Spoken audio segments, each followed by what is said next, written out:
What if I told you that one of the most popular trading indicators is also the most misunderstood? The RSI, the Relative Strength Index, has been a staple of my trading career for over 15 years now. But most traders are only using a fraction of its potential. They know about overbought, they know about oversold, maybe they know about regular and hidden divergences, but there's a completely other side of the RSI that most traders overlook. Today, I'm going to challenge how you see this indicator and show you how to use it in a completely different way that will probably blow your mind.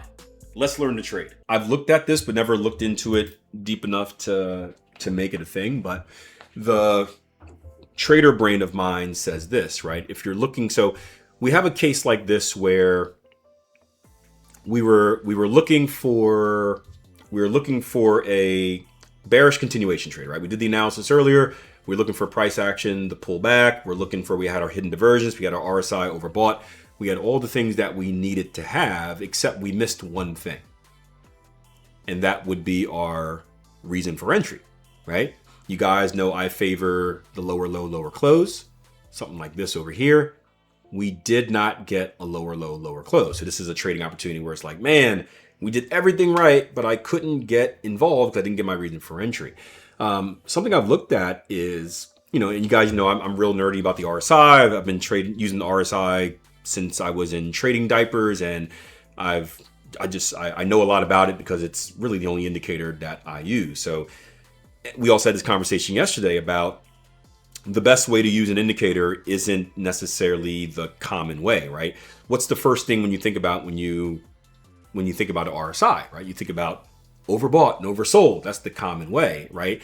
It's not actually the way the tool was intended to be used. The RSI is a momentum indicator where it just tells you overbought means that it's been a very strong market. Oversold means it's been a very weak market.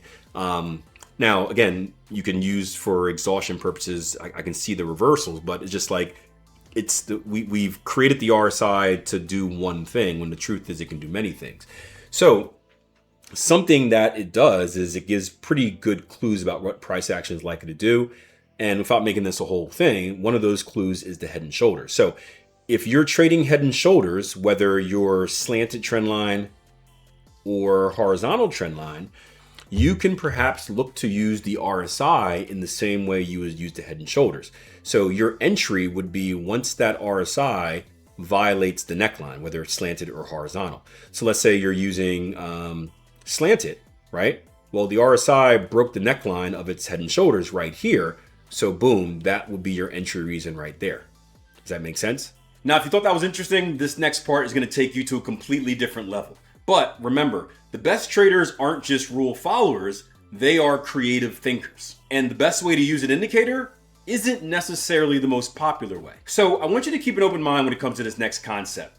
Just don't immediately dismiss it. Just don't immediately trade it either. Test it, study it, and see if it fits your own trading process. Because at the end of the day, it could be nothing, or it can completely change the way you view the markets forever. One of the strategies he used to trade, we used to talk about this a lot, is a strategy where he wouldn't look at price anymore. He would simply do all of his technical analysis off the RSI. And he's the one that forwarded me to that book that I tell you guys to never ever read. And I don't think you can ever even read it if you wanted to, because I told Jason about it and he got so messed up in the head that I believe he bought every living copy of it and burnt them all so no one else can get as messed up as he did.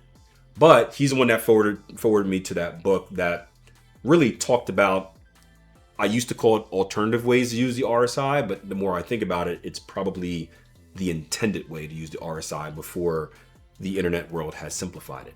But yeah, so he would have trading opportunities and we would walk through them and he'd be like, I thought he was crazy, right?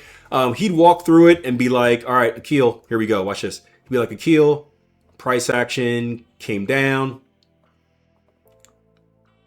We found a nice little double bottom down here. What I'm looking for is a break and close above structure.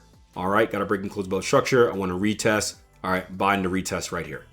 And I'd be like, David, what the hell are you doing? He's like, no, it's a break and close above structure, retest or structure. And then he would forward me over to the chart and he'd be like, I have no idea if this is going to work or not. But he'd forward me over to the chart and be like, yeah, look at that. Where did I say he bought it? Bought it right here. And then lo and behold, like, what does price action do after that? Boom, it goes up, right? It like is crazy, right? So it's like it's all these same violations, because even though the RSI, like any indicator, is lagging, it follows price. It measures the momentum and speed of change in price, right? So you can look at these things the same way, right? A pullback is selling, an extension is buying, right? It should, aside from chances where or situations where there are divergences, if you think about the RSI and what it does, the RSI should mimic price action. If price action is heavily being bought, we should see extensions in the RSI. If price action is heavily being sold, we should see not retraces, but extensions to the downside in the RSI. So it really does give us a lot of information. We just don't actually use it. If some of the concepts in this video seemed a little advanced, don't worry. I've put together a special playlist specifically designed for new traders to help you build a foundation step by step as you start your trading journey. So check it out. Hit that like button before you go. Hype me up. Any questions or comments, leave them below. And until next time, plan your trade, trade your plan. Take care.